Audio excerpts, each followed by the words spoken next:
Oke, selamat malam semuanya, rekan-rekan dari GKI Emmaus, maupun juga mungkin ada peserta lain yang mengikuti di YouTube ya pada malam hari ini. Bersyukur hari ini saya boleh melayani saudara membagikan firman Tuhan. Nah, saya akan share screen. Ya, hari ini kita akan membahas satu topik tentang keluarga ya. Nah, pembahasan tentang keluarga ini sesuatu yang sangat luas sekali dan saya memilih tema Word Driven Family ya, keluarga yang dipimpin oleh firman atau keluarga yang dikendalikan oleh firman Tuhan. Nah, saudara sekalian, nanti di dalam pembahasan saya pada malam hari ini saya tidak akan membicarakan hal-hal yang teknis atau praktis, tetapi saya akan menyoroti dari sudut teologis ya. Jadi nanti kita akan belajar bersama-sama apa isi artinya keluarga yang dipimpin oleh firman Tuhan itu secara aspek teologis ya. Oke, kita akan memulai.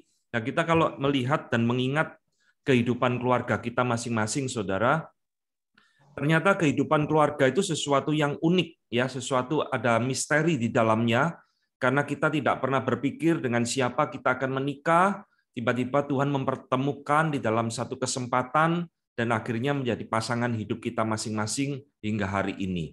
Nah, kita akan melihat apa yang Alkitab katakan di dalam firman-Nya ya, firman Allah tentang keluarga. Nah, kita akan memulai saudara tentang apa yang Alkitab ajarkan tentang desain awal sebuah keluarga. Ya, kita akan bicara terlebih dahulu tentang satu fondasi teologis dari sebuah keluarga yang mula-mula.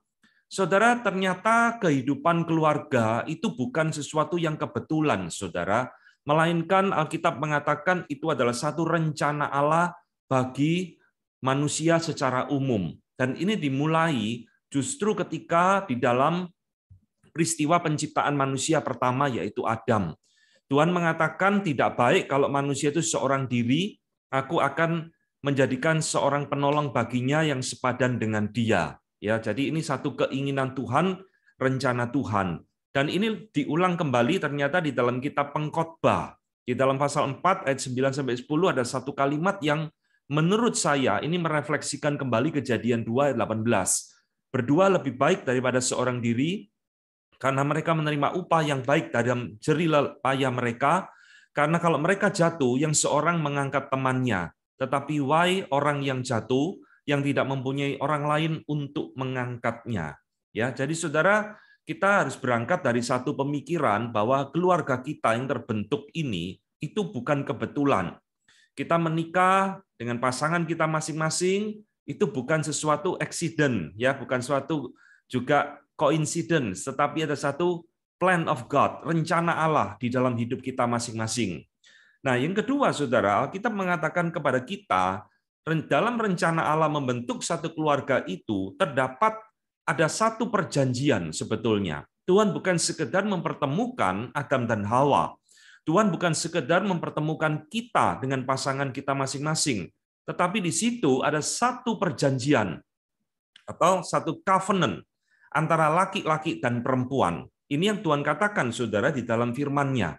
Ya, Tuhan memberikan satu statement dari Kejadian 2 ayat 23, lalu berkatalah manusia itu, inilah dia tulang dari tulangku dan daging dari dagingku. Ia akan dinamai perempuan sebab ia diambil dari laki-laki. Ya, jadi saudara, ini ada satu perjanjian antara Adam dengan Hawa, bahwa inilah tulang dari tulangku dan daging dari dagingku. Nah, saudara, inilah yang dikatakan di dalam Kejadian 2 ayat 23. Ternyata Adam dipertemukan dengan Hawa itu bukan sekedar membentuk satu keluarga, tetapi ada satu perjanjian yang ditegaskan kembali satu ayat berikutnya, saudara. Tuhan mengatakan, sebab itu seorang laki-laki akan meninggalkan ayahnya dan ibunya dan bersatu dengan istrinya sehingga keduanya menjadi satu daging. Saudara, setiap kali kita membaca bagian firman Tuhan ini ya, kita harus diingatkan, saudara, bahwa pernikahan itu sesuatu yang berlangsung seumur hidup kita. Karena Tuhan mendesain dari awal Adam dan Hawa jadi pattern bagi setiap keluarga di muka bumi ini. Seperti ini, saudara, kita disebut sebagai satu daging, ya, sampai maut memisahkan kita. Suami dan istri bersatu dan meninggalkan orang tua kita masing-masing. Ini berbicara tentang satu covenant, perjanjian antara laki-laki dan perempuan yang mengikat satu janji di hadapan Tuhan untuk menjalani hidup ini seumur hidup sampai maut memisahkan. Ya, jadi ini yang pertama. Tetapi saudara, di dalam keluarga yang mula-mula, kalau kita meneliti juga di dalam kitab Kejadian, di situ kita akan menemukan perjanjian yang kedua, bukan antara sekedar laki-laki dan perempuan, tetapi antara Allah dan manusia. Ini yang muncul, saudara. Di dalam Kejadian 1 ayat 28, Allah memberkati mereka. Ya, lalu Allah berfirman kepada mereka, beranak cujuklah dan bertambah banyak, penuhi bumi dan taklukkan itu. Berkuasalah atas ikan-ikan di laut dan burung-burung di udara dan atas segala binatang yang merayap di bumi. Nah, sudah perhatikan, di sini ada sesuatu yang menarik. Tuhan mengikat perjanjian dengan keluarga ini, Adam dan Hawa, keluarga pertama. Tuhan memberikan perintah beranak cucu, kuasai bumi, taklukan, dan sebagainya. Ya, ini satu perjanjian, saudara. Ini satu tugas yang Tuhan berikan kepada Adam dan Hawa di dalam membentuk sebuah keluarga.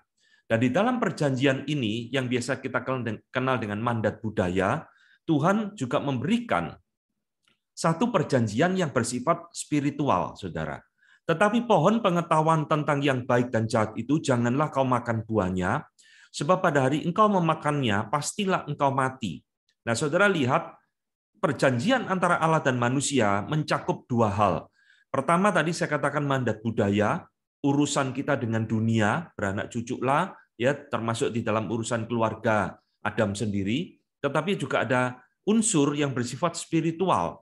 Manusia, Tuhan menginginkan di dalam keluarga itu hidup sebagai suami istri di dalam satu ketaatan kepada Allah, yaitu Tuhan memberikan satu perjanjian di dalam pengetahuan pohon yang baik dan jahat itu. Jangan kau makan, ya. Saudara, ini bukan sekedar perintah biasa, tetapi ini ada satu covenant antara Allah dan manusia, keluarga itu.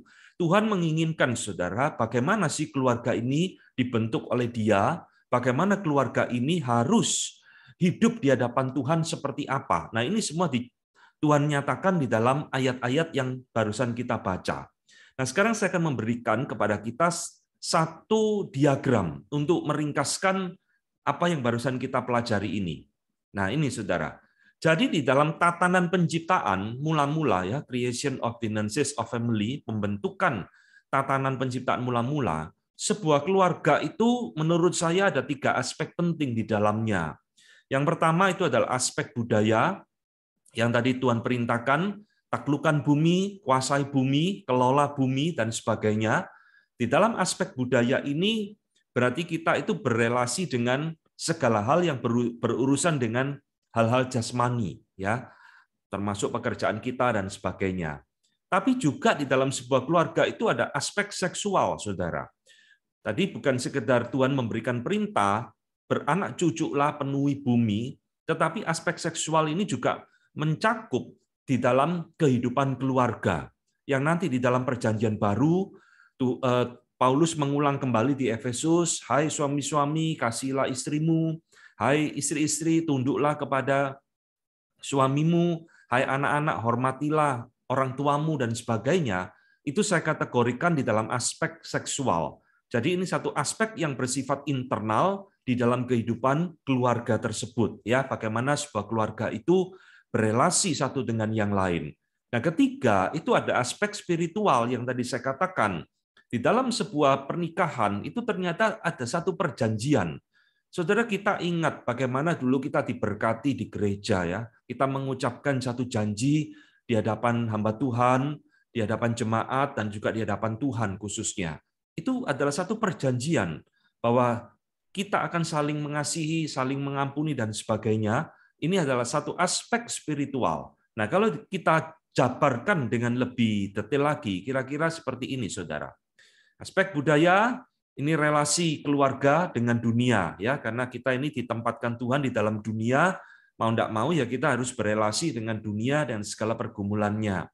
Aspek seksual saya sebut sebagai relasi keluarga, dengan suami, dengan istri, dengan anak, termasuk nanti dengan mantu, dengan mertua, dengan cucu-cucu kita, ya. Dan aspek spiritual ini adalah relasi keluarga tersebut dengan Allah. Ya, ini saudara, diagram tatanan penciptaan keluarga mula-mula sebelum manusia jatuh di dalam dosa. Nah, kesimpulannya apa? Kesimpulannya ini, saudara. Kalau kita memperhatikan baik-baik di dalam kitab Kejadian tadi, kita harus membuat satu kesimpulan bahwa Tuhan merancang sebuah keluarga pertama di dalam dirinya Adam dan Hawa ini, itu melalui otoritas firman, saudara. Lihat, semua tadi yang saya sebutkan, saya bacakan di depan, itu adalah Tuhan berfirman. Tuhan yang mengatur, Tuhan yang mengendalikan, menghendaki, Tuhan yang direct, ya, mengarahkan. Semua itu melalui firman-Nya. Beranak cuculah, penuhi bumi, taklukkan bumi, jangan makan buah ini. Semua itu adalah bermula dari firman Allah. Nah, inilah topik kita, saudara, hari ini. Word driven family. Saudara, kita tidak sadar, keluarga harus dibangun dari firman Tuhan, saudara. Karena inilah tatanan penciptaan mula-mula, di mana firman Tuhan itu berotoritas di atas kehidupan keluarga Adam dan Hawa. Oke ya. Nah, sekarang kita akan berbicara kehidupan keluarga kita di tengah-tengah zaman ini. Jadi kita melompat ribuan tahun dari zamannya Adam yang begitu indah, sekarang kita hidup di tahun abad ke-21. Saudara, apa sebenarnya yang terjadi di dalam keluarga pada zaman sekarang ini, saudara? Nah, kita tahu setiap zaman itu memiliki pergumulannya masing-masing. Pergumulan orang tua kita berbeda dengan pergumulan kita. Nanti pergumulan keluarga anak kita beda dengan kita lagi, saudara. Ya, terus keluarga ini tadi aspek budaya Tuhan tempatkan di dalam dunia yang terus berubah. Saudara, apa yang terjadi di dalam kehidupan keluarga di dalam zaman sekarang kita hidup ini? Saya mengutipkan satu kalimat dari buku God, Marriage and Family, ya, satu buku yang bagus sekali yang ditulis oleh Andreas Kostenberger, ya. Nah, saudara, di dalam pembukaan bukunya Kostenberger itu mengatakan, bolehlah dengan tepat kita katakan bahwa pernikahan dan keluarga adalah satu institusi yang under siege, saudara, mengalami satu kepungan, ya, di dalam dunia pada hari ini. Jadi keluarga dan pernikahan ini satu institusi yang berada di dalam satu hal yang berbahaya, saudara.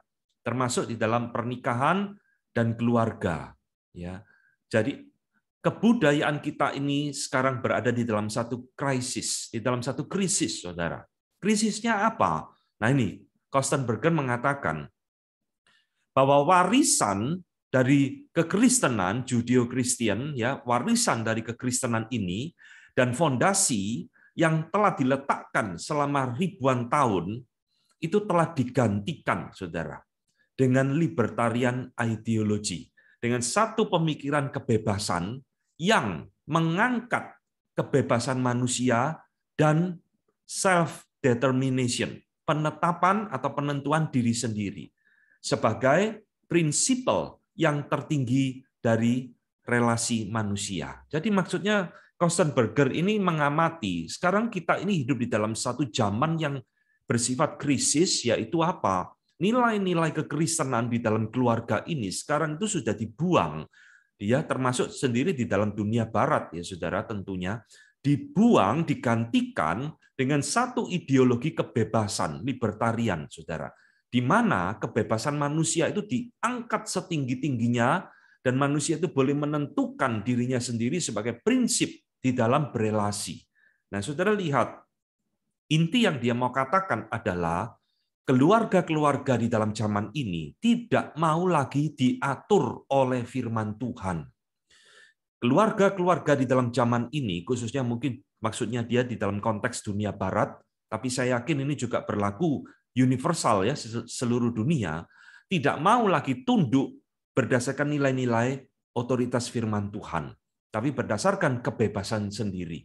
Maka saudara lihat bagaimana keluarga akhirnya berantakan, orang sekarang mau LBGT, mau macam-macam mengatasnamakan human freedom. Loh, ini kan kebebasan saya tidak melukai orang lain kok, saya tidak merugikan orang lain kok, ini kan keputusan saya, self-determination, dan sebagainya. Tetapi saudara, di balik semua problem-problem ini, krisis ini, Kostenberger mengatakan bahwa budaya atau krisis budaya yang terjadi di dalam zaman kita hidup ini, itu cuma gejala dari satu hal krisis yang lebih dalam, yang sebenarnya adalah spiritual crisis. Ini saudara, di balik semua hal fenomena yang terjadi di dalam zaman kita hidup ini, sebenarnya akarnya, saudara, itu adalah spiritual crisis, krisis rohani. Apa itu? Yaitu tadi, manusia mau bebas. Manusia tidak mau tunduk kepada firman Tuhan. Manusia tidak mau dikendalikan oleh firman Allah lagi. Saya mau bebas.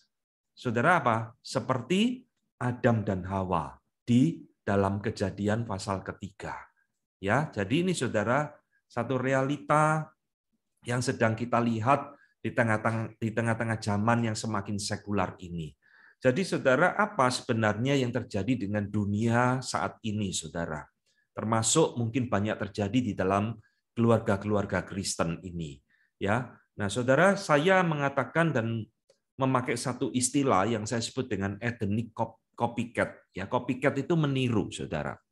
Jadi kalau ada pembunuh yang copycat, ya dia meniru pembunuh lain, maka saya sebut sebagai ethnic copycat. Yaitu apa, saudara? Kita ini mengcopy, meniru apa yang terjadi di dalam Taman Eden, saudara. Banyak keluarga-keluarga saat ini tidak luput, termasuk adalah keluarga Kristen ya khususnya, meniru baik sadar atau tidak sadar apa yang dilakukan oleh Adam dan Hawa. Jadi kalau kita ingat di dalam Kejadian pasal ketiga, mereka memberontak kepada Allah, mereka tidak mau tunduk kepada Allah, apa yang sudah Allah perintahkan di dalam firman-Nya sebagai aturan bagaimana dia hidup, itu sekarang dibuang oleh Adam dan Hawa. Dan inilah saudara yang terjadi di dalam banyak keluarga, ya, ethnic copycat. Nah, saudara, maka dari itu kita hari ini akan membahas tentang tema word driven family, keluarga yang harus kembali tunduk kepada firman Allah, dikendalikan oleh firman Allah. Ya, tidak heran saudara, saya kutipkan seorang yang bernama Rodney Clapp ya di dalam satu bukunya Family at the Crossroad, keluarga yang ada di persimpangan jalan. Jadi dia mengatakan banyak dari nilai-nilai keluarga ya akan hilang jika tren zaman sekarang ini terus-menerus terjadi dan akan menjadi satu bencana bagi kebudayaan kita ya. Jadi kalau ini terus dibiarkan saudara, pola pikir dunia, sekularisasi itu terus menggerogoti nilai-nilai kekristenan dan menggantikan Christian value, maka Rodney Clapp mengatakan ya ini nilai-nilai kita akan hilang selamanya dan mungkin anak cucu kita bisa-bisa tidak mengerti apa itu artinya keluarga Kristen dan sebagainya ya.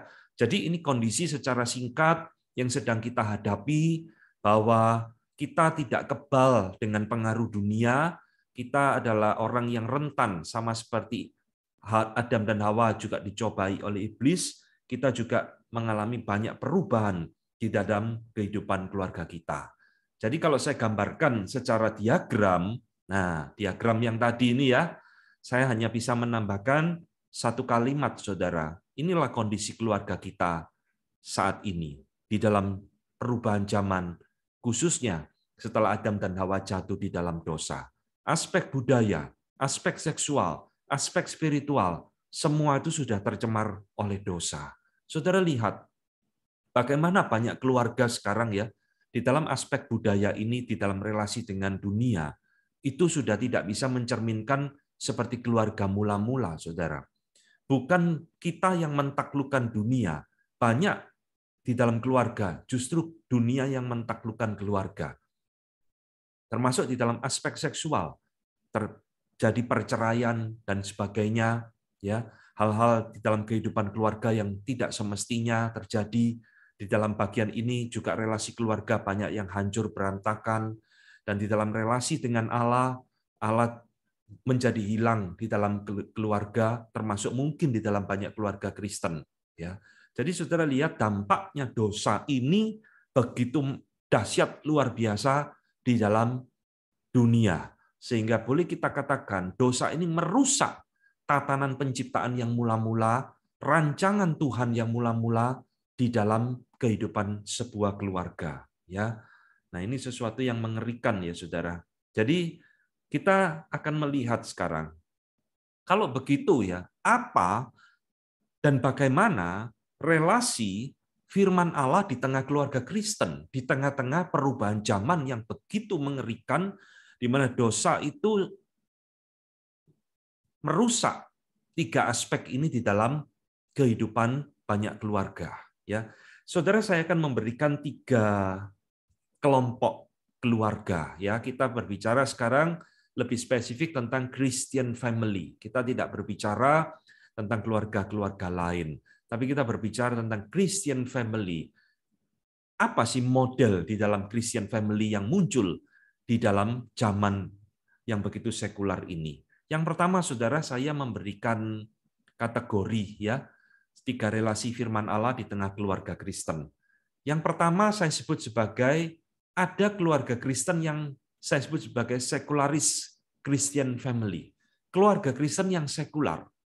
Saudara, keluarga kekristenan bagi keluarga model seperti ini itu tidak lebih dari hanya sebuah agama, saudara. Orang atau keluarga seperti ini bisa rajin ke gereja setiap minggu. Bisa aktif di dalam pelayanan dan lain-lain, tetapi yang menjadi ciri di dalam keluarga Kristen seperti ini itu adalah memiliki pola pikir yang lebih mengadopsi dunia daripada mengadopsi firman Allah, saudara. Sehingga keluarga sekularis seperti ini itu tidak peduli dengan hal-hal yang sedang terjadi di dalam dunia. Ya, misalkan, saudara, keluarga seperti ini mungkin akan mengizinkan dan memperbolehkan misalkan aborsi. Ya, oh kalau ternyata terjadi sesuatu hal hamil di luar nikah atau apa, ya enggak apa-apa, diaborsi saja. Gitu. Atau mereka keluarga seperti ini akan menyetujui tentang perceraian untuk hal-hal yang sangat remeh sekali. Ya kalau sudah enggak cocok, ya mau diapakan lagi, ya cerai aja. Atau bahkan mungkin keluarga-keluarga seperti ini itu sangat permisif tentang kasus-kasus LBGT. Enggak apa-apa toh dia menjadi seperti itu asal dia tidak melukai orang lain, tidak merugikan orang lain, kan itu pilihan pribadinya dia. Ya, bahkan mungkin keluarga seperti ini akan menyetujui interreligious marriage. Mungkin anaknya akan menikah dengan orang yang tidak seiman, bagi mereka tak masalah. Ya enggak apa-apa selama orangnya baik, punya hidupan yang mapan, karirnya mapan, ya enggak apa-apa sudah menikah. Ya, jadi saudara lihat, keluarga sekularis Christian family ini, saudara, nyaris tidak ada kehadiran firman Allah di dalam keluarga seperti ini, saudara. Tidak ada. Nilai-nilai kekristenan itu boleh kita katakan hilang. Tidak muncul sama sekali di dalam kehidupan sehari-hari. Ya. Jadi keluarga seperti ini boleh kita katakan keluarga yang tidak dikendalikan oleh firman Allah, tetapi dikendalikan oleh nilai-nilai dunia. Ya. Nah, di dalam Alkitab itu banyak sekali memberikan contoh-contoh keluarga. Saya yakin saudara, kalau kita menggali Alkitab, kita itu akan terheran-heran bahwa Alkitab itu banyak sekali mencatat keluarga-keluarga, baik keluarga yang berkenan kepada Tuhan maupun keluarga yang tidak berkenan kepada Tuhan. Kenapa dicatat? Supaya kita boleh belajar, saudara. Nah, nanti di dalam bagian ini saya ingin memberikan contoh. Di dalam Alkitab ada satu keluarga menurut saya jadi contoh tipe keluarga sekularis Christian family, yaitu adalah keluarganya antara Samson dan Delilah. Ya, nah saudara, ini contohnya. Bagaimana pola pikir Samson? Ya, sangat sekular sekali, saudara. Dia mencari istri hanya karena penampilan. Nah, kalau kita ingat, Samson itu menikah 2 kali. Delilah ini istri kedua. Dan dua-duanya ini orang Filistin, bukan orang sebangsa Israel. Ya, maka mamanya, orang tuanya sampai heran, tidak ada kan wanita di tengah-tengah bangsa kita yang cocok. Nah, saudara lihat, akhir bagaimana Samson membentuk keluarga. Tidak ada kehadiran firman Tuhan sama sekali, saudara. Hidupnya berantakan sampai akhirnya dia ditipu oleh Delilah, dan akhirnya matanya dicongkil, dia jadikan badut di kuil Dagon dan sebagainya. Tapi Tuhan masih berkenan memakai dia untuk terakhir kalinya. Nah, saudara, ini bagi saya adalah satu contoh ya. Bagaimana Samson menjadi satu peringatan bagi kita bahwa Christian family itu tidak lepas, saudara, dari pengaruh dunia yang begitu dahsyat. Keluarga seperti ini adalah keluarga yang tidak dikendalikan oleh firman Allah. Ya, nah tentunya ini bukan tipe kita, ya, ini bukan pattern yang harus kita ikuti.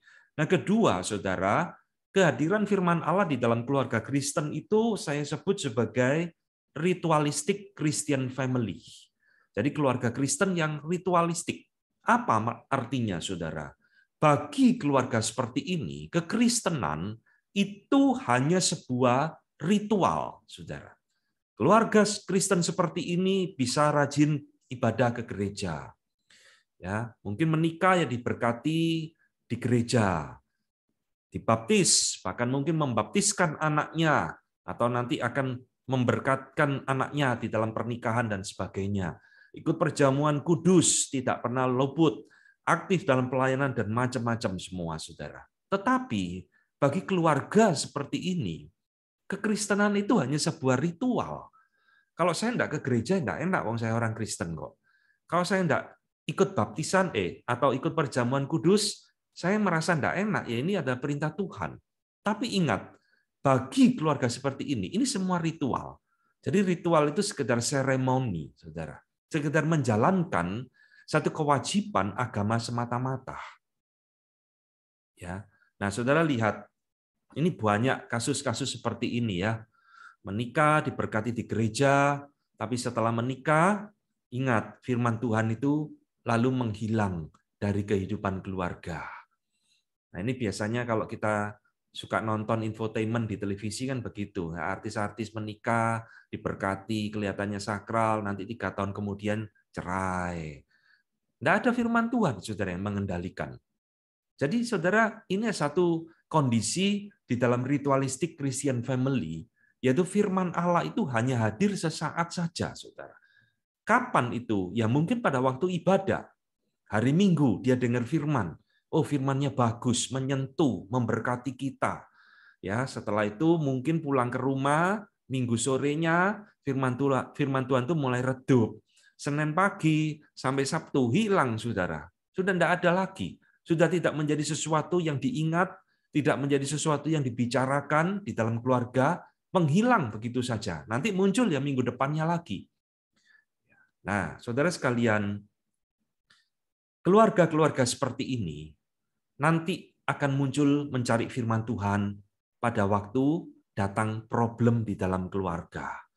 Tiba-tiba anaknya jadi berandalan misalkan, anaknya terjerumus hal-hal yang tidak baik, ya, lalu mulai bingung, mencari hamba Tuhan, mulai merasa dekat dengan Tuhan, mulai mau rajin baca firman dan sebagainya. Tapi nanti ketika hidup itu tenang kembali, ya firman Tuhan hilang lagi, saudara. Jadi ini ada satu tipe keluarga yang bersifat ritualistik, bahwa iman Kristen itu hanya sebuah seremoni belaka. Ya, tidak hadir firman Tuhan itu setiap saat memimpin mengendalikan sebuah keluarga ini. Nah, di dalam Alkitab, siapa keluarga yang seperti ini? Saya memberikan contoh, yaitu ada keluarganya Imam Eli. Ya, bagi saya keluarga Imam Eli ini satu keluarga yang cukup ironis yang dicatat di dalam Alkitab, saudara. Ini keluarganya imam, saudara. Ya, kalau zaman sekarang rohaniwan, dan imam di dalam masa itu ada satu jabatan yang sangat mulia sekali karena dia mewakili manusia dengan Allah. Tapi saudara lihat bagaimana keluarga Imam Eli ini tidak bisa menjadi pattern bagi keluarga Kristen. Kita tahu anaknya sangat kurang ajar sekali kepada Tuhan, ya, dan tidak ada satu kehadiran otoritas firman Allah di dalam kehidupan Imam Eli. Imam Eli cuma menegur secara biasa, tapi tidak pernah mendisiplin anaknya dari sejak kecil. Saudara, jangan berpikir anaknya Imam Eli ini jadi kurang ajar tiba-tiba langsung ketika dewasa. Tidak, saudara. Kejahatan itu selalu terjadi ketika anak itu berproses dari kecil mulai kurang ajar, dibiarkan, tidak ada disiplin. Nah, ketika sudah dewasa, Imam Eli sudah tidak berdaya mengendalikan keluarganya lagi, saudara. Ya, bagi saya ini adalah satu contoh keluarga yang bersifat ritualistik. Ya, nah saudara, ini adalah tipe Christian family yang kedua, dan tentunya ini bukan pattern yang harus kita ikuti. Ketiga, saya menyebut sebagai spiritual Christian family. Ya, nah keluarga Kristen yang rohani. Saudara, bagi spiritual Christian family, mereka mempunyai satu prinsip, saudara, bahwa iman Kristen yang mereka hidupi ini adalah sebuah worldview, sebuah cara pandang, sebuah nilai, sebuah kerangka berpikir, ya, yang mengendalikan, yang memimpin seluruh aspek kehidupan keluarganya. Bukan sekedar agama, bukan sekedar ritual seperti di dalam poin 1 dan 2. Jadi ini sebuah worldview yang betul-betul nancep di dalam keluarga tersebut. Tentunya nanti dimulai dari orang tua, suami dan istri, yang akan nanti ditularkan kepada anak-anaknya.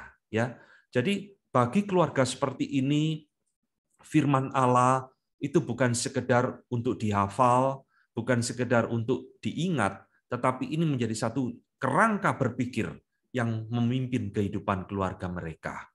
Keluarga-keluarga seperti ini, saudara, menjadikan firman Allah itu fondasi, pedoman, kompas di dalam segala aspek kehidupan, baik di dalam aspek tadi budaya, aspek seksual, termasuk aspek spiritual. Ya, firman Allah mengendalikan kehidupan keluarga mereka. Bagaimana suami dan istri berelasi, bagaimana mendidik anak, bagaimana kita berbisnis, dan sebagainya. Semua itu dikendalikan, menjadikan firman Allah sebagai fondasi kita. Jadi ini ada sekeluarga yang indah, saudara. Keluarga yang mau belajar untuk tunduk kepada otoritas firman Allah di dalam segala aspek kehidupannya, saudara. Ya, bukan berarti ini adalah keluarga yang sempurna. Tidak, saudara. Tidak ada keluarga yang sempurna. Tetapi saya menyebut ini adalah keluarga yang word-driven family. Keluarga yang mau dikendalikan, yang mau tunduk kepada otoritas firman Allah. Meskipun pasti jatuh dan bangun, meskipun tidak mungkin sempurna di dalam menjalankannya. Tetapi ini adalah satu bentuk keluarga yang menurut saya boleh menjadi pattern bagi kita, saudara. Bahwa iman Kristen kita yang kita pegang tidak lagi atau jangan lagi dianggap hanya sebagai agama, jangan hanya dianggap sebagai ritual, tapi ini sebuah worldview yang harus nyantol di dalam diri kita. Ya, nah, kenapa keluarga ini bisa menjadi seperti ini? Sekarang saya berikan ini aspek yang tadi ya. Saudara, di dalam bagian yang pertama tadi saya sebutkan sebagai creation ordinances, tatanan penciptaan yang mula-mula. Ada aspek kultural, budaya, aspek seksual, dan aspek spiritual. Di dalam keluarga Kristen yang sesungguhnya, saudara, yang seharusnya, itu harus ada satu aspek lagi, yaitu adalah aspek Christological, aspek Kristus. Kita ini adalah keluarga yang sudah ditebus oleh Tuhan.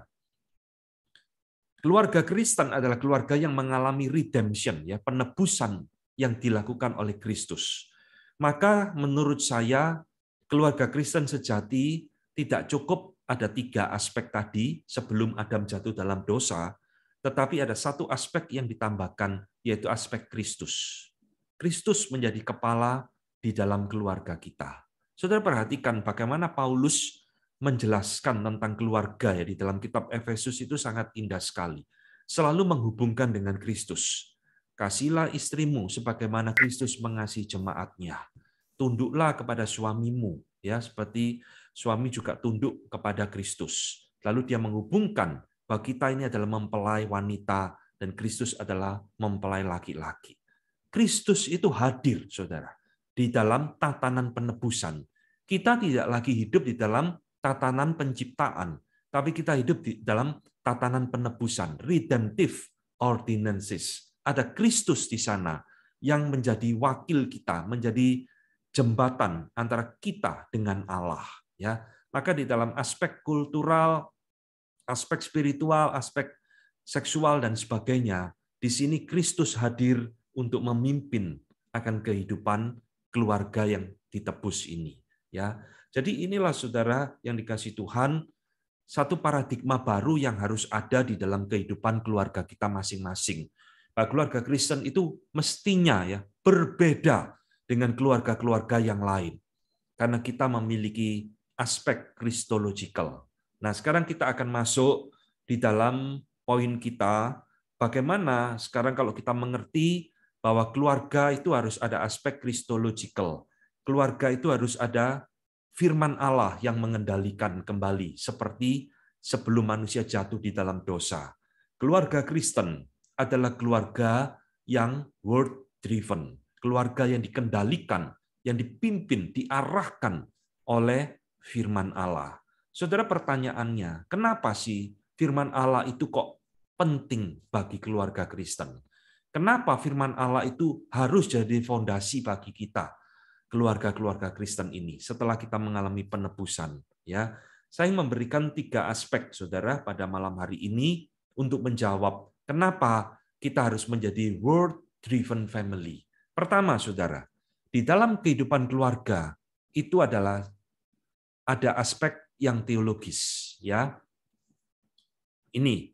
Jadi aspek teologis ini berkaitan dengan tadi aspek spiritual. Relasi kita di dalam keluarga itu merupakan satu perjanjian antara kita suami istri dengan Allah. Maka itu membutuhkan firman Allah, sebab firman Allah itu dibutuhkan di dalam keluarga, ada satu aspek teologis di dalamnya. Ya, kenapa? Apa maksudnya? Saudara, inilah.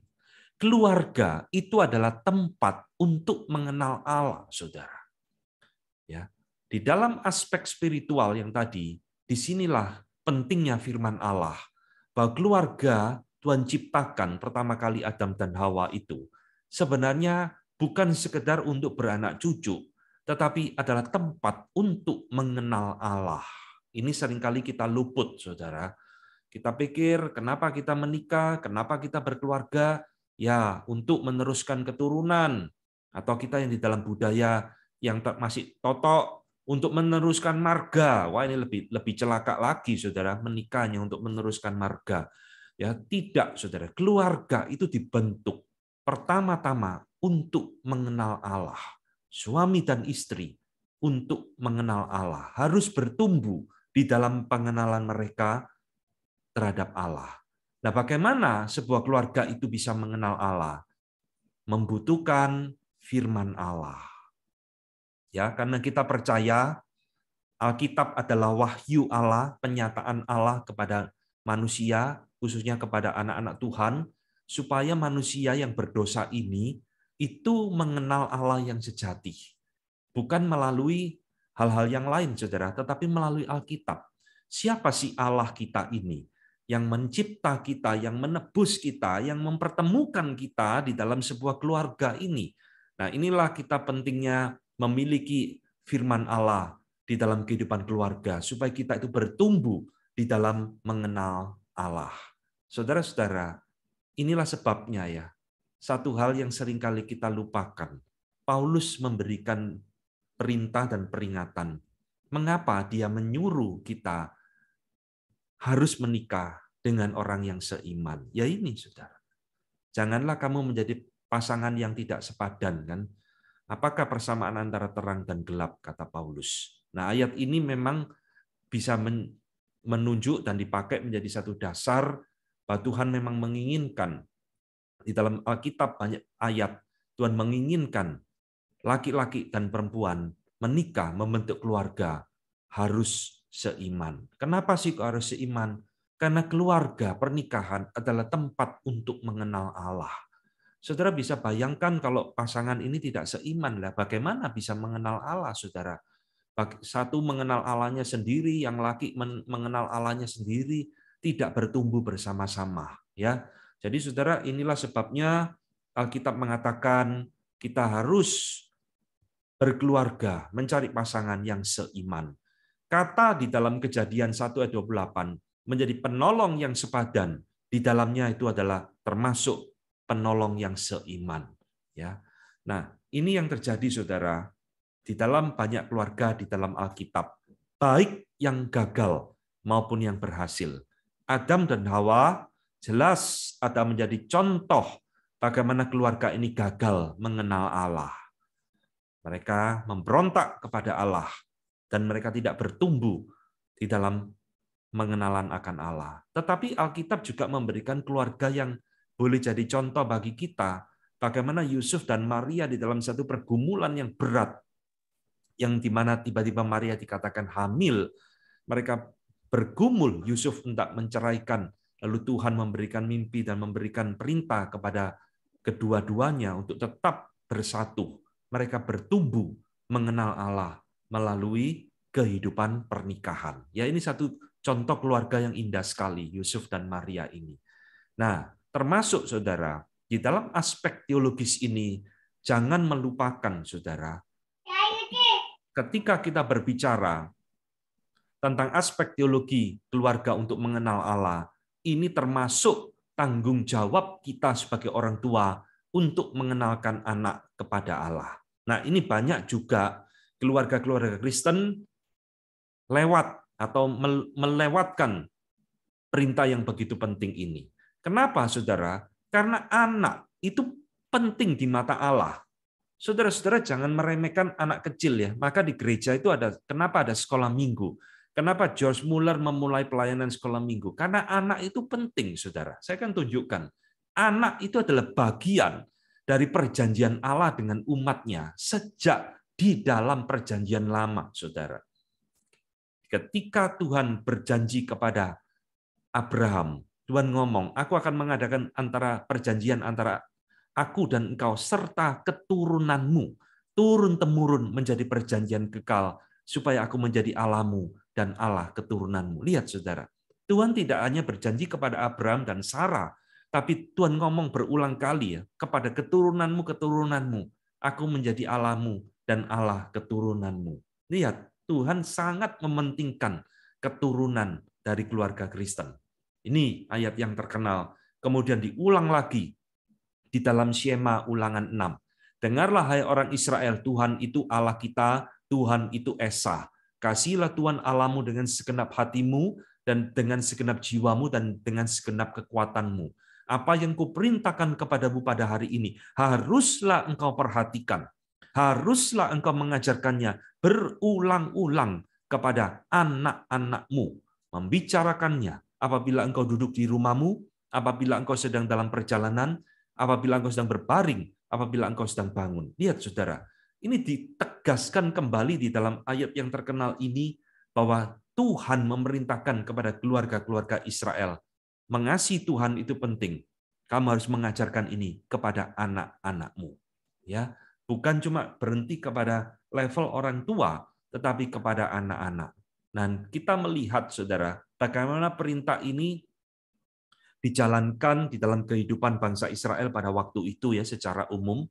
Maka kita lihat ada satu ayat yang indah, Paulus mengatakan, sebab aku teringat akan imanmu yang tulus ikhlas, yaitu iman yang pertama-tama hidup di dalam nenekmu Lois dan di dalam ibumu Eunike, dan aku yakin juga hidup di dalam dirimu. Ini Timotius, ya. Timotius mewarisi dari mamanya Eunike, mamanya mewarisi dari neneknya Lois. Diturunkan, diwariskan. Keluarga adalah tempat untuk mengenal Allah, saudara. Jadi jangan lupa mendidik anak-anakmu, cucu-cucumu di dalam pengenalan akan Allah. Tak bisa, saudara, kita menyerah. Oh, anakku sudah saya sekolahkan di sekolah Kristen. Oh, anakku sudah sekolah minggu kok. Tiap minggu tidak pernah lewat. Sekolah minggu itu paling 1,5 jam, saudara. Setelah itu ratusan jam di dalam hari yang lain itu hidup bersama dengan kita. Maka tidak bisa keluarga orang tua itu mengabaikan perintah ini. Yosua 24 ayat 15, ayat yang indah sekali. Tetapi jika kamu anggap tidak baik untuk beribadah kepada Tuhan, pilihlah pada hari ini kepada siapa kamu akan beribadah. Allah yang kepadanya nenek moyangmu beribadah di seberang sungai Efrat, atau Allah orang Amori yang negerinya kamu diami ini. Tetapi aku dan seisi rumahku, kami akan beribadah kepada Yahweh, kepada Tuhan. Saudara, keluarga Yosua telah mengambil satu keputusan. Dia mau beribadah kepada Tuhan. Dia membawa keluarganya untuk mengenal Allah. Ya, ini satu hal yang indah sekali ya. Tapi saudara, kitab Yosua ini ayat terakhir dari Yosua pasal 24. Kemudian kita masuk kitab Hakim-Hakim, kita melihat satu ayat yang sangat menyedihkan, sangat menakutkan sekali. Ini saudara. Pasal kedua, kitab Hakim-Hakim. Ini berarti awal-awal sekali. Setelah seluruh angkatan itu dikumpulkan kepada nenek moyangnya, maksudnya angkatannya Joshua itu sudah mati semua, bangkitlah sesudah mereka itu angkatan lain yang tidak mengenal Tuhan ataupun perbuatan yang dilakukan bagi bangsa Israel. Lalu orang Israel melakukan apa yang jahat di mata Tuhan dan mereka beribadah kepada para Baal. Nah, saudara lihat ada kegagalan-kegagalan mereka menjalankan perintah Tuhan untuk membawa keturunan mereka mengenal Allah. Keluarga tidak lagi menjadi tempat untuk mengenal Allah, sehingga dikatakan di dalam ayat ini, muncullah satu angkatan, satu generasi di bawah Joshua. Memang tidak terlalu jelas ya berapa generasi yang dikatakan tidak mengenal Tuhan. Loh, ini mengerikan sekali loh saudara. Bangsa pilihan Allah menghasilkan keturunan yang tidak mengenal Tuhan. Bayangkan saudara, beribadah kepada para Baal. Ya, ini jangan terjadi di dalam keluarga kita, saudara. Dan keluarga itu adalah tempat untuk mengenal Allah. Paul David Tripp di dalam bukunya Age of Opportunity, dia mengatakan, kenapa ini terjadi? Sebab kegagalan yang paling fundamental adalah kegagalan di dalam keluarga untuk melakukan apa yang Tuhan perintahkan untuk dilakukan. Artinya, saudara, dia mengomong kegagalan yang paling utama adalah banyak keluarga tidak menjalankan perintah Tuhan. Itulah muncul angkatan-angkatan yang tidak mengenal Allah. Ya, jadi bagi saya, saudara, keluarga itu sebuah gereja kecil. Saudara harus melihat keluarga kita ini sebagai gereja kecil yang dipanggil oleh Tuhan untuk mengenal Allah, menyembah Allah yang sejati. Dan itu semua bersumber, berfondasi, dikendalikan oleh firman Allah. Nah, inilah word-driven family yang pertama. Mengapa sih keluarga Kristen kok butuh firman Tuhan? Sebab di dalamnya ada aspek teologis, aspek spiritual. Ya. Nah, sekarang kita lihat kenapa Alkitab dibutuhkan di dalam keluarga Kristen. Yang kedua adalah aspek spiritual, saudara, aspek rohani. Jadi keluarga di dalam bagian ini, ya, di dalam aspek seksual tadi, keluarga, hubungan suami istri dan anak dan sebagainya, keluarga itu bukan sekedar tempat untuk mengenal Allah, tetapi keluarga itu adalah tempat untuk saling menguduskan, sanctification, saudara. Ya, jadi keluarga itu memang dipertemukan Tuhan, bukan orang yang sempurna. Laki-laki yang tidak sempurna ketemu dengan wanita yang tidak sempurna, lalu melahirkan anak yang juga tidak sempurna. Loh, kok masih kumpul? Ya itulah keluarga, saudara, untuk menguduskan. Ini yang dikatakan oleh J. Adams, ya, seorang dosen di Westminster di dalam bukunya Christian Living in Home. Ya, dia mengatakan hal pertama dan yang paling penting, fakta yang paling penting yang harus diingat terhadap sebuah keluarga Kristen yang sejati adalah bahwa di sana hidup orang-orang berdosa. Nah ini saudara, ya kita jangan lupa kita ini orang berdosa. Orang berdosa ketemu orang berdosa, nggak mungkin anaknya kudus ya, anaknya pasti berdosa, dosa turunan. Inilah fungsi kedua di dalam keluarga Kristen. Kenapa membutuhkan firman Allah? Karena firman Allah itulah yang menguduskan keluarga kita. Firman Allah itu harus hadir. Firman Allah itu harus jadi bagian di dalam kehidupan keluarga untuk menguduskan kita. Lihat, Alkitab kembali dipenuhi contoh banyak keluarga yang gagal di dalam poin ini. Adam dan Hawa tidak saling menguduskan. Setelah Hawa membawa buah itu kepada Adam, mestinya Adam kan ngerem. Wih, jangan makan buah itu. Tuhan sudah larang, misalkan. Tidak, malah dia ikut makan. Ananias dan Safira juga sama. Suami istri malah kong kali kong mau menipu Tuhan. Bukannya salah satu mengingatkan.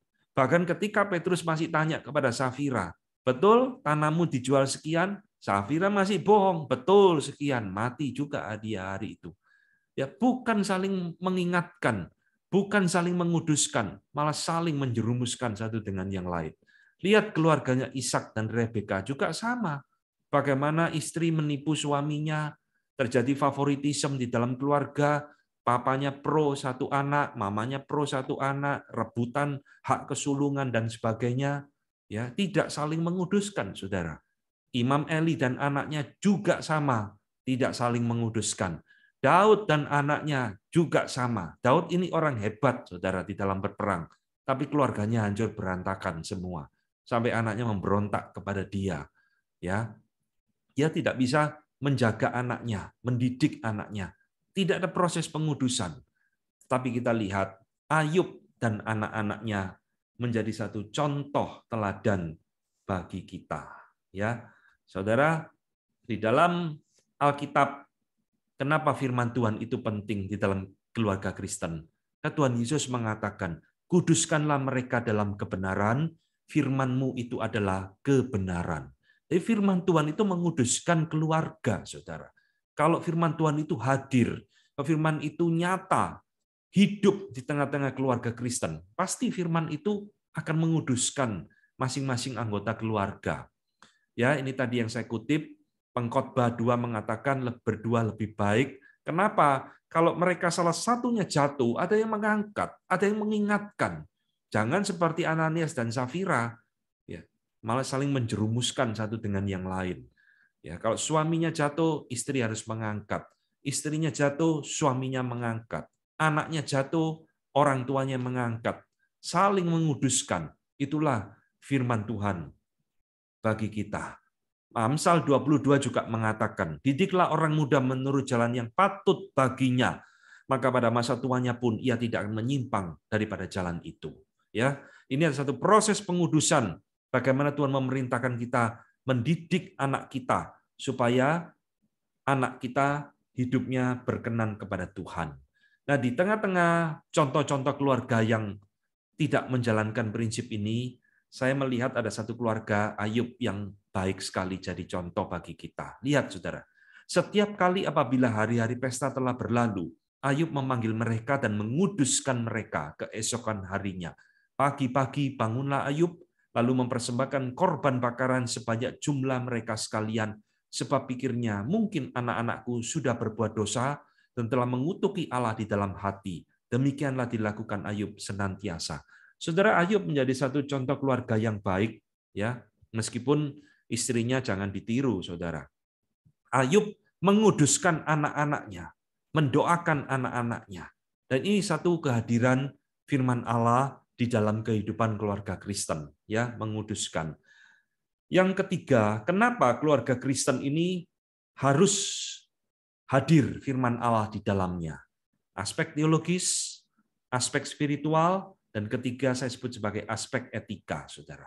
Firman Tuhan itu harus hadir di dalam kehidupan kita, ini di dalam aspek etika, di dalam relasinya dengan budaya tadi. Kita ini berelasi dengan dunia, saudara. Dan dunia itu terus menawarkan nilai-nilai yang berbeda dengan firman Tuhan. Ya, dunia itu terus mencoba menarik kita, menggantikan nilai-nilai kekristenan, nilai-nilai firman Tuhan dengan hal-hal duniawi. Maka kalau kita tidak memiliki satu kerangka firman Tuhan yang kuat di dalam diri kita, kita bisa hanyut terbawa dengan nilai-nilai dunia. Karena Alkitab itu memberikan bukan sekedar nilai bagi kita, tetapi Alkitab juga menjadi hikmat dan menjadi pertimbangan di dalam mengambil keputusan bagi kita di dalam hidup ini. Ya, di dalam hidup kita pasti akan mengambil keputusan-keputusan penting. Pemuda-pemudi akan mengambil keputusan dengan siapa saya menikah. Nah, kalau orang tuanya tidak pernah mendidik anaknya, mengingatkan tadi yang sudah kita bahas, tujuan berkeluarga itu apa, dan lain-lain, nah, dia akan memilih pasangan hidup sembarangan. Alkitab itu menjadi hikmat, menjadi pertimbangan bagi kita. Ya, aborsi boleh atau tidak, bagaimana hukum Alkitab katakan tentang perceraian dan sebagainya. Nah, ini semua aspek-aspek etika di dalam perjalanan hidup kita, ya. Jadi Alkitab, firman Allah, menjadi norma bagi keluarga Kristen, bukan budaya, bukan tradisi leluhur kita, tapi adalah firman Allah, ya. Jadi saudara-saudara, ini adalah hal-hal penting yang di dalam kehadiran firman Allah bagi kita. Roma 12 ayat 2 mengatakan, saudara, jangan kamu menjadi serupa dengan dunia ini, tapi berubahlah oleh pembaruan budimu, sehingga kamu dapat membedakan mana kehendak Allah, apa yang baik, yang berkenan kepada Allah, dan yang sempurna. Ini berbicara tentang perubahan pola pikir. Nah, bagaimana kita bisa berubah pola pikirnya? Ya melalui firman Tuhan. Semakin kita rajin membaca, mempelajarinya, itu menjadi satu Christian worldview yang akan merubah cara berpikir kita. Ibrani 4 ayat 12 juga mengatakan, firman Allah itu hidup dan kuat dan lebih tajam dari pedang bermata dua manapun, ia menusuk amat dalam sampai memisahkan jiwa dan roh, sendi-sendi dan sumsum, dan ia sanggup membedakan pertimbangan dan pikiran hati kita. Nah ini saudara, firman Allah itu kalau hidup di dalam diri kita, dalam keluarga kita, dia itu akan menjadi alat yang dipakai oleh Tuhan untuk memberikan pertimbangan di dalam pikiran kita, dalam membuat keputusan-keputusan dalam hidup kita. Ya, jadi inilah 3 aspek penting, saudara. Mengapa firman Allah itu harus hadir di dalam kehidupan keluarga Kristen? Ya, nah sekarang bagian yang terakhir saya akan berbicara menjadi word-driven family. Bagaimana kita melangkah menuju word-driven family? Nah, saya tidak memberikan hal-hal yang bersifat praktis atau teknis, tapi saya hanya mengingatkan kembali, saudara, langkah pertama kita harus memiliki satu kesadaran di dalam diri kita, saudara, bahwa keluarga kita ini harus menjadi keluarga yang dipersembahkan kepada Tuhan. Keluarga ini bukan milik kita, saudara. Keluarga ini kita yakin adalah, tadi sudah kita bahas, ditebus oleh Kristus. Harus kita kembalikan kepada Tuhan. Harus dipersembahkan untuk Tuhan. Bukan cuma milik kita sendiri. Nah, ini harus ada di dalam diri kita yang akan memulai langkah kita menjadi menghadirkan firman Allah itu dalam kehidupan keluarga kita. Ya, yang kedua, kita ini harus memiliki satu kesadaran bahwa kita ini adalah orang-orang berdosa yang membutuhkan pimpinan dan penyertaan dari Tuhan di dalam menjalani kehidupan keluarga ini, saudara. Kita tidak mampu berjalan sendiri dengan hantaman daripada sekularisme dunia. Ya, kita membutuhkan penyertaan daripada firman Allah di dalam hidup ini. Ketiga, bagaimana kita bisa menjadi keluarga yang word driven ini? Ya harus memiliki hati yang mau belajar firman Allah, hati yang mau tunduk kepada firman Allah, hati yang mau menjadikan firman Allah otoritas, fondasi di dalam kehidupan keluarga kita. Nah, ini harus ada, saudara.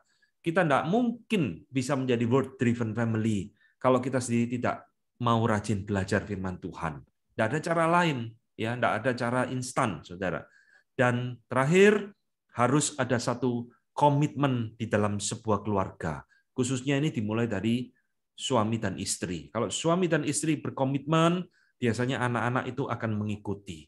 Ya, karena ini adalah satu proses seumur hidup. Kita tidak mungkin jadi orang yang sempurna. Kita tidak mungkin lulus dari sekolah pendidikan Tuhan ini. Terus-menerus ini adalah proses seumur hidup. Nah, mengenai teknisnya itu macam-macam. Saudara boleh adakan apa yang disebut dengan family altar di keluarga, ataupun mengikuti pembinaan keluarga di gereja masing-masing, ataupun apapun, terserah. Yang penting firman Allah itu hadir di dalam kehidupan keluarga kita masing-masing. Oke ya, saya materinya sampai di sini. Saya akan stop share screen-nya.